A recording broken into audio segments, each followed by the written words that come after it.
Hello friends, good morning. Shri Shyam PG महाविद्यालय की online क्लासों में आपका हार्दिक अभिनंदन किया जाता है। जैसे कि हमने पूर्व की कक्षा में अरस्तु की राजनीति विज्ञान में जो योगदान है उसका अध्ययन किया। हमने देखा कि अरस्तु को राजनीति विज्ञान का जनक क्यों कहा जाता है, और साथ में हमने ये भी देखा कि अरस्तु के द्वारा जो यूनानी राजनीतिक विचारक जो अरस्तु है उसके जो प्रारंभिक जीवन का जो प्रभाव पड़ा है वो प्रभाव किनका पड़ा है। उनके गुरु प्लेटो के द्वारा जो आदर्शात्मक स्थितियां अपनाई गई थी, इन आदर्शात्मक स्थितियों से उनके जीवन में एक बहुत ही बड़ा प्रभाव पड़ा है। और इस प्रभाव की वजह से वे एक प्रभावशाली जीवन और अपनी सर्वतोमुखी प्रतिभा के बलबूते पर राजनीति विज्ञान के अंतर्गत जो अपना जो व्यवहारिक दृष्टिकोण अपनाया है, यथार्थवादी, अनुभववादी और तुलनात्मक अध्ययन के जरिए उन्होंने जो कार्य किया है उससे राजनीति विज्ञान को एक नई दिशा मिली है। राजनीति विज्ञान एक सकारात्मक और एक जो वैज्ञानिक पद्धतियां अपनाई गई है उसमें सबसे बड़ा महत्वपूर्ण योगदान अरस्तु का माना जाता है। अरस्तु ने राजनीति को एक स्वतंत्र विषय के रूप में प्रस्तुत करके उनकी जो जनक होने की जो धारणा है उससे उनकी द्वारा किए गए कार्यों के योगदान को समझा जा सकता है। तो हमने अरस्तु के जीवन में पाश्चात्य राजनीतिक विचारक, पाश्चात्य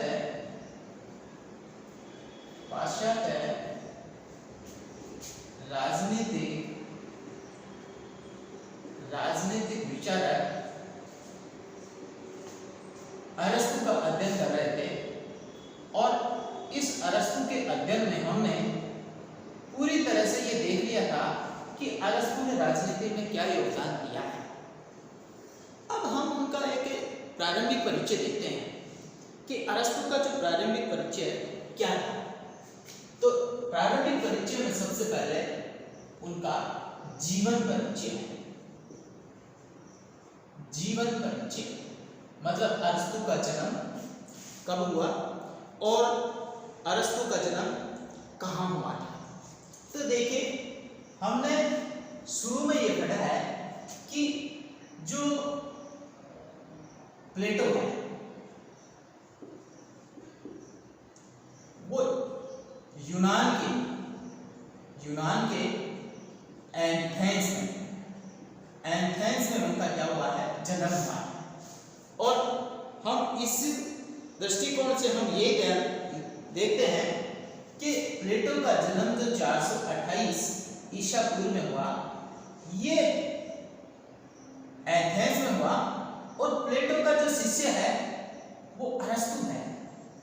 तो सर्वसाधारण लोग ये मानते हैं कि अरस्तु का भी जन्म कहाँ हुआ होगा, एथेंस में हुआ होगा, लेकिन ये क्या है, गलत है। राजनीति में भी कई बार ये देखने को मिलता है कि अरस्तु का जन्म एथेंस में हुआ था। अरस्तु का जन्म एथेंस में न होकर के 384 ईसा पूर्व के अंतर्गत यूनान के अंतर्गत मधुगिनिया, कौन सा क्षेत्र है, मकदूनिया, एक क्षेत्र है उसका नाम है मकदूनिया। इस मकदूनिया के स्टेगीरा नामक स्थान पर पहुंचा। और मकदूनिया जो क्षेत्र है वो कहां पर है, यूनान।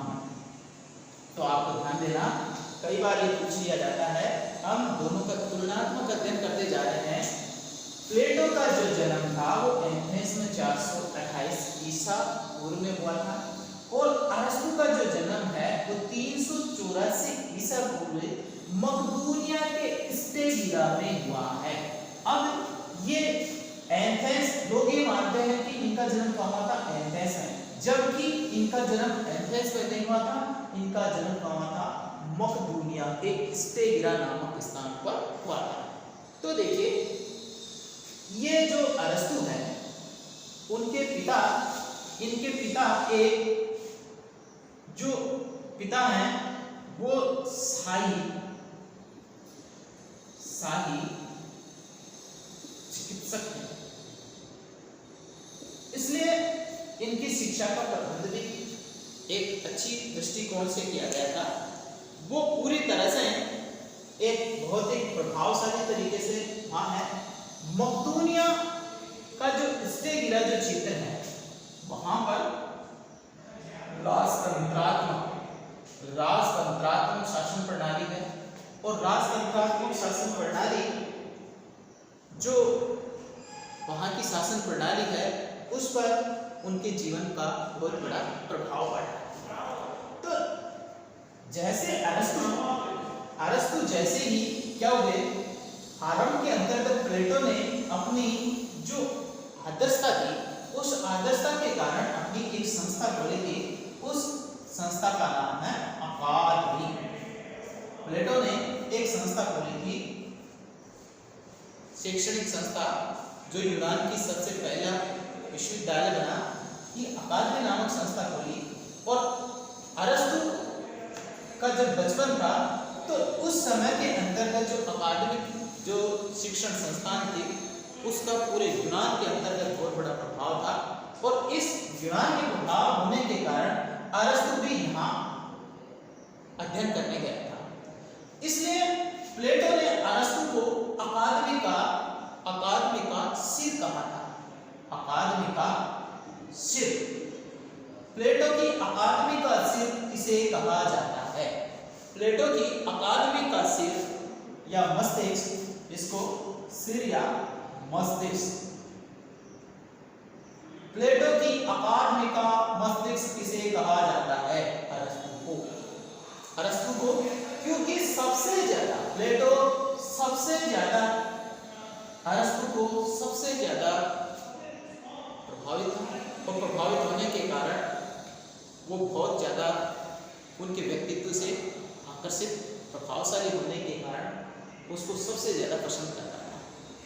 और इस अकादमी का भी जो उत्तराधिकारी था प्लेटो अरस्तु को ही बनाना चाहता था, लेकिन ये विदेशी होने के कारण, ये स्टेगिरा होने के कारण ये क्या नहीं कर पाया, उसका उत्तराधिकारी नहीं बन पाया।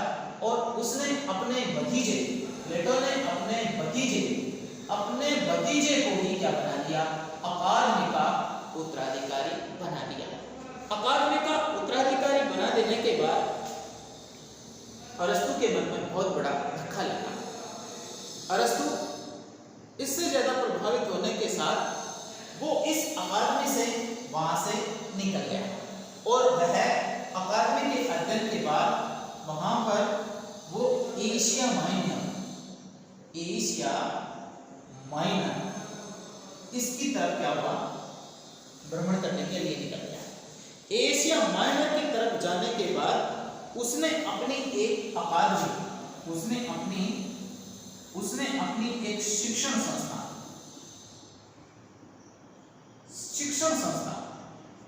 उस शिक्षण संस्था के उद्देश्यों को क्या किया? जो अकादमी जो शिक्षण संस्था थी उसके उद्देश्यों का वह क्या किया? प्रचार प्रसार किया। उसका प्रचार प्रसार करने के साथ वहां घूमते घूमते वह वहां अर्तानिया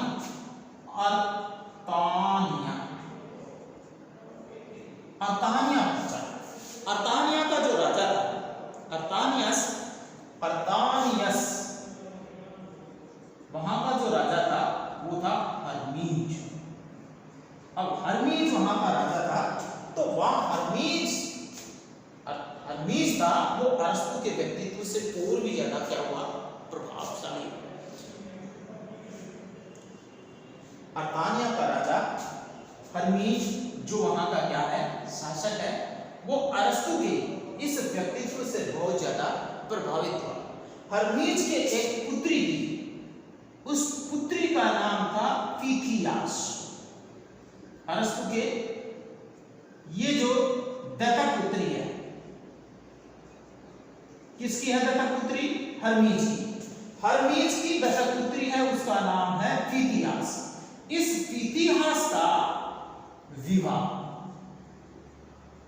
अरस्तु के साथ कर दिया। किसके साथ कर दिया? अरस्तु के साथ कर दिया। अरस्तु ने वहां अपना कुछ जीवन आनंद पूर्वक बिताया। अरस्तु ने अतानिया के अंतर्गत जो फितियास के वहां फितियास के साथ में उसकी शादी हुई, वहां अरस्तु ने अपना जीवन क्या बिताया?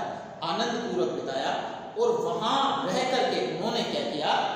उस समय की जो व्यवस्थाएं थी, उस समय उनके जीवन पर ईरान में जो निरंकुश शासन था उसका पतन होते देखा। जिस समय अरस्तु अथानियस में क्या था? अपने जीवन के आनंद के क्षणों में व्यतीत कर रहा था, उस समय उन्होंने ईरान में निरंकुश शासन के पतन होता उन्होंने अपनी आंखों से देखा। और अपनी आंखों से जो उन्होंने पतन होते देखा, तो वो एक लोकतंत्र की गुणों से अभिभूत हुआ और उसने समझा कि लोकतंत्र को क्या करना चाहिए? लोकतंत्र को पूरी तरह से लोकतंत्र के अंतर्गत उसके गुणों को अपनाना चाहिए। लेकिन वहां जब इस प्रकार की स्थिति से जो उन्होंने मन में जो लोकतंत्र संबंधी विचार आए, तो उन्होंने इस लोकतंत्र के जो आदर्श हैं, उस आदर्शों को स्थापना करने के लिए उन्होंने वहां पर अपनी एक शिक्षणालय की स्थापना की। और इस शिक्षणालय का नाम था लीसियम।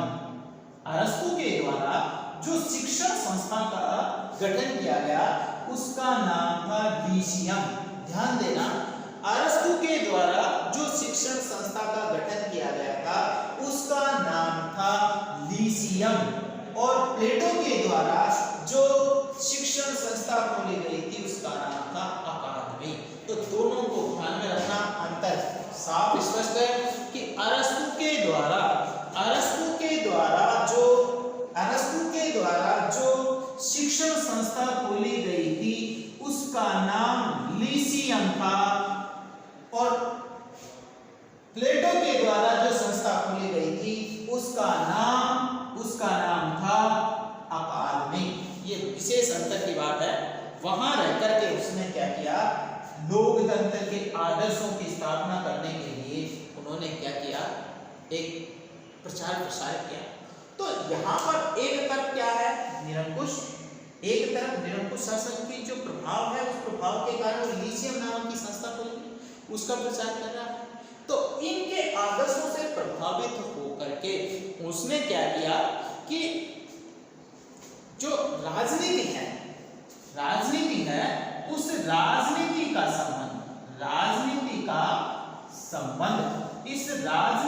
संबंध उसने अर्थशास्त्र से जोड़ा।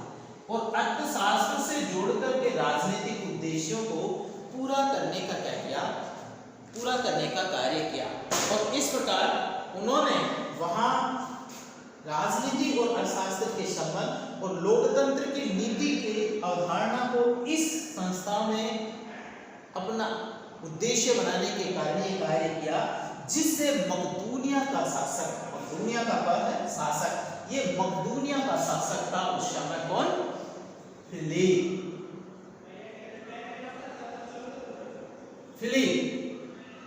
मकदूनिया का जो शासक है वो फिलिप। उस फिलिप ने क्या किया?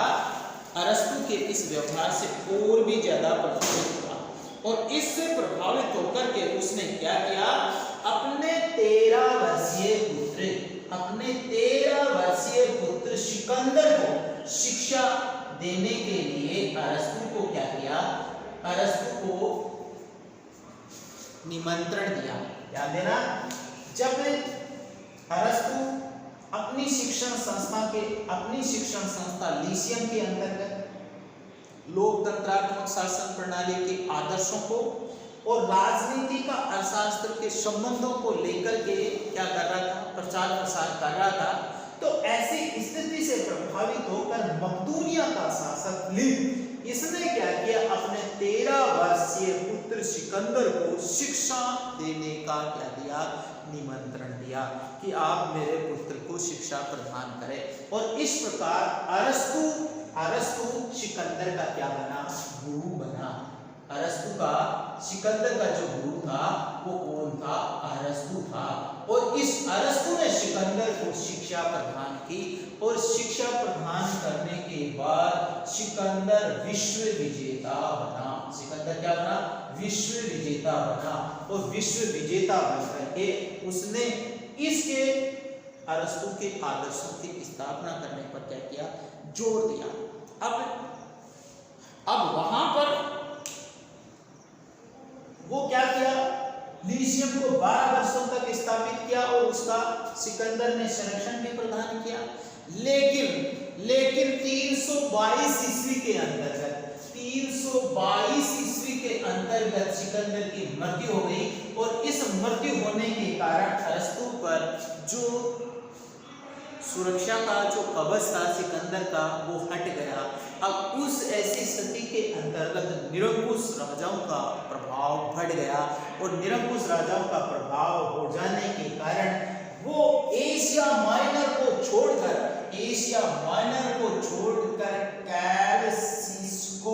कैलसिस्को की तरफ भाग गया। अरस्तु कहां भाग गया, कैलसिस्को की तरफ भाग गया।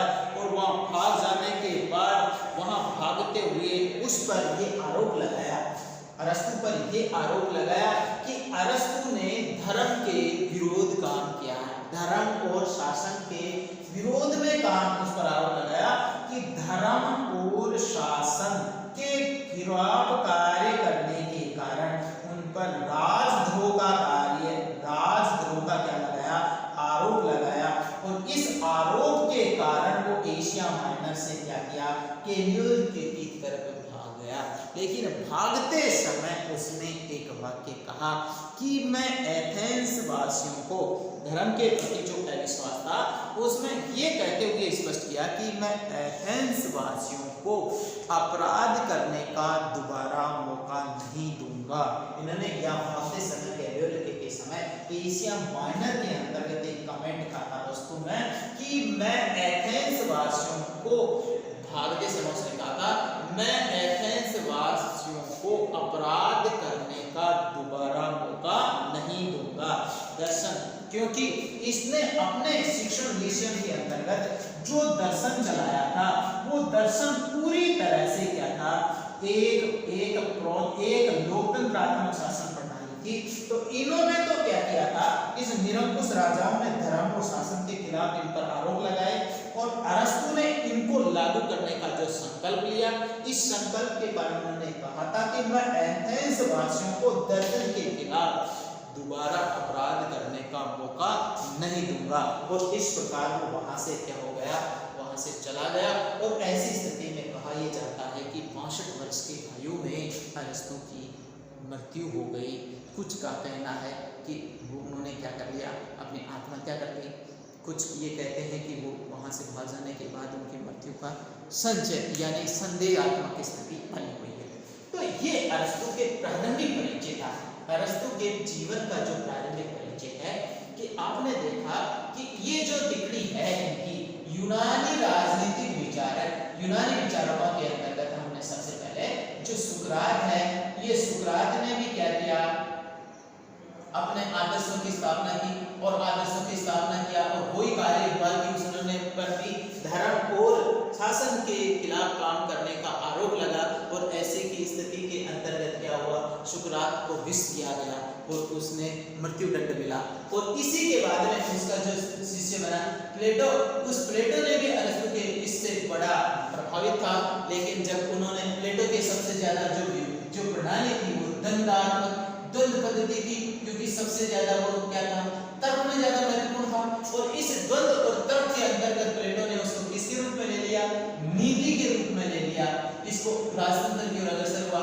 और प्लेटो के बाद में जो अरस्तु का जो शिष्य था, इस शिष्य ने वो वापस धर्म और द्वंद्व कर पाए और तर्क और द्वंद्व के आने के कारण उस समय की चलने वाली जो परंपराएं थी उनका उन्होंने क्या किया, जम करके विरोध किया और ये विरोध करने के कारण उनको भी राजद्रोह के आरोप में मृत्युदंड दे दिया गया, मृत्युदंड दे दिया गया, जिसकी वजह से वो वहां से भाग गए थे।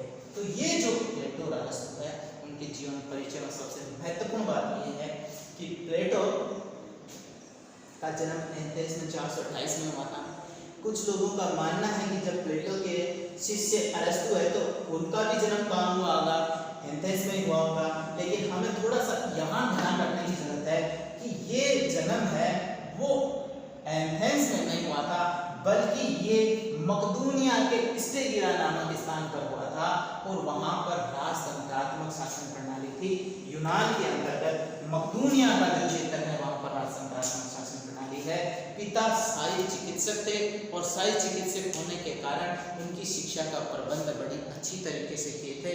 उनकी आरंभिक शिक्षा बहुत ही मजबूत तरीके से हुई थी। अब वो जब अध्ययन कर रहे थे तो अध्ययन करते समय उस समय यूनान का जो सबसे प्रसिद्ध जो क्या था, जो शिक्षण संस्था थी वो प्लेटो की अकादमी थी। और प्लेटो की अकादमी होने के कारण प्लेटो की अकादमी थी उस अकादमी के अंतर्गत अरस्तु भी अध्ययन करने गया था। अरस्तु प्रतिभा संपन्न और सर्वगुण संपन्न व्यक्ति था।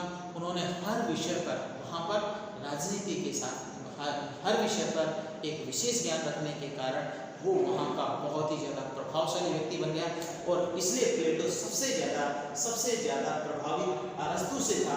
इसलिए अकादमी का मस्तिष्क प्लेटो को कहा जाता है।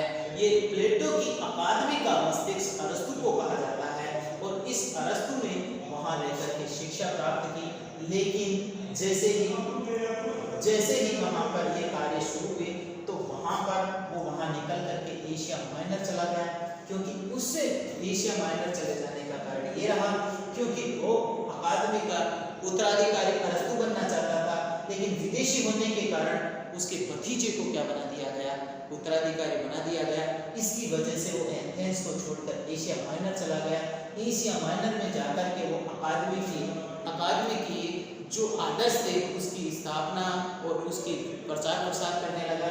ऐसी स्थिति के अंतर्गत अतानिया का जो हर्मीज वहाँ का जो शासक था वो अरस्तु से बहुत ज़्यादा प्रभावित हुआ और प्रभावित होकर के उसकी दत्तक पुत्री इतिहास का विवाह अरस्तु के साथ में कर दिया। उन्होंने वहाँ रह करके अपने जीवन से कुछ आनंदपूर्ण जीवन गुजारा। वहाँ पर उन्होंने व्यवहारिक राजनीति, लोक प्रशासन, अर्थशास्त्र के बारे में ज्ञान प्राप्त हुआ और साथ ही साथ उन्होंने ईरान में निरंकुश शासन का पतन होते अपने आंखों से देखा। इससे प्रभावित होकर के उन्होंने अपना एक शिक्षण संस्था की स्थापना की जिसका नाम है लीसियम। और उस लीसियम में उन्होंने दो उद्देश्य रखे, एक तो राजनीति का संबंध अर्थशास्त्र से जोड़ करके करना और दूसरा लोकतंत्र की स्थापना में उसके मूल्यों के आदर्शों की क्या करना, स्थापना करना। ये दो महत्वपूर्ण बिंदु हैं। इनको यहाँ पर इन्होंने क्या किया, कार्य किया। इस कार्य से मकदूनिया का जो राजा था वो फिलिप, उसने इस कार्य से प्रभावित होकर अपने 13 वर्षीय पुत्र सिकंदर को शिक्षा प्रदान करने का क्या दिया, न्योता दिया। इससे क्या हुआ, अरस्तु ने सिकंदर को क्या की, शिक्षा प्रदान की और इस शिक्षा से वो क्या बना, विश्व विजेता बना। सिकंदर पूरे विश्व का क्या करना, एक साम्राज्य स्थापित करने का जो संकल्प था उसमें सफल हुआ। जब तक सिकंदर जिंदा रहा तब तक अरस्तु बहुत ही ज़्यादा प्रभावपूर्ण तरीके से अपने कार्यों को संपादित करता रहा। लेकिन जैसे ही सिकंदर की मृत्यु हुई, उसके मृत्यु के बाद अरस्तु पर जो शक्ति का प्रभाव था वो हट गया। ऐसी स्थिति के अंतर्गत वहाँ पुनः वो रूढ़िवाद, निरंकुशतावाद हावी हो गया और राजतंत्रों का पुनरुत्थान होने लगा। ऐसी स्थिति के अंतर्गत अरस्तु पर धर्म और शासन के खिलाफ काम करने का आरोप लगाया। इस आरोप लगाने के कारण वो यहाँ छोड़ करके कैसिस को भाग गया। लेकिन भागते समय उन्होंने ये बोला कि मैं एथेंस वासियों को दर्शन के खिलाफ दोबारा काम करने का मौका नहीं दूंगा और ये छोड़ करके वहाँ वो कैसिस में भाग गया और वहाँ जाकर के लगभग 65 वर्ष की आयु में वहाँ उनकी मृत्यु हो गई। माना ये जाता है कि अरस्तु की मृत्यु अरस्तु ने अपनी आत्महत्या कर ली या किस प्रकार हुई, लेकिन इनके प्रारंभिक जीवन के अंतर्गत सबसे प्रभावशाली कार्य ये था कि उन्होंने अपने जीवन के अंतर्गत हमेशा संघर्षपूर्ण स्थितियों में रह करके इस परिस्थितियों को ध्यान में रखते हुए अपने जो आदर्श थे उन आदर्शों को स्थापित करने का बहुत ही महत्वपूर्ण कार्य किया है। तो इस प्रकार उनके जो विचार हैं वो विचार हम निम्न शब्दों में, और वहाँ उनके ये जो ग्रंथ हैं विशेष रूप से हम ये देखते हैं कि अरस्तु ने अपने जीवन में लगभग 400 से अधिक क्या लिखी, पुस्तकें लिखी। उन सारी पुस्तकों के अंतर्गत विशेष रूप से सबसे प्रभावशाली जो पुस्तक है वो प्रभावशाली पुस्तक है, जो इसकी सबसे प्रभावशाली पुस्तक है उसका नाम है पॉलिटिक्स। प्लेटो की पुस्तक का नाम है रिपब्लिक। प्लेटो की पुस्तक का नाम रिपब्लिक है। अरस्तु की पुस्तक का नाम है पॉलिटिक्स। अरस्तु की पुस्तक का नाम है पॉलिटिक्स। और बार्कर ने तो ये कहा है कि राजनीति का सबसे सर्वश्रेष्ठ ग्रंथ, बार्कर महोदय ने ये कहा है कि राजनीति का सबसे सर्वश्रेष्ठ ग्रंथ अरस्तु की पॉलिटिक्स को माना जाता है, क्योंकि पॉलिटिक्स ने उस समय की आनुभाविक यथार्थवादी तुलनात्मक अध्ययन की सभी प्रणालियों को अपनाते हुए अपने विशेष प्रकार के सभी जो शासन के जो गुण थे उनके आधार पर उसको क्या किया है, अध्ययन किया है। और उन्होंने जो पुस्तकें लिखी है ये 400 से अधिक, जो तर्क के संबंध में, प्राणी शास्त्र के संबंध में, ज्योतिष के संबंध में, खगोल के संबंध में और मनोविज्ञान के संबंध में, राजनीति अर्थशास्त्र के व्यवहारिक प्रयोगों के आधार पर अध्ययन किया है। और उन्होंने राजनीति में अपना सबसे बहुत महत्वपूर्ण योगदान प्रदान किया है। अब हम एक एक बिंदुवार ये देखेंगे कि उन्होंने अपने महत्वपूर्ण प्रभावों में क्या प्रभावशाली कार्य किया।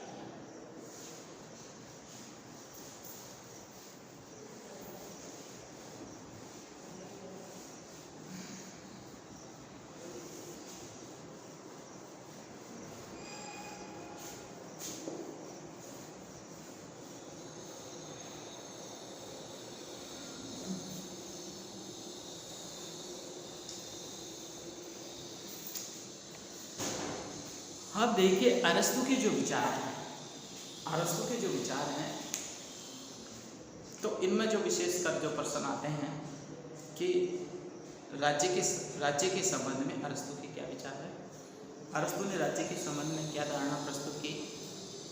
अरस्तु ने नागरिकता के संबंध में, न्याय के संबंध में और विशेषकर उनकी जो दासता संबंधी जो विचार हैं वो कौन से विचार हैं।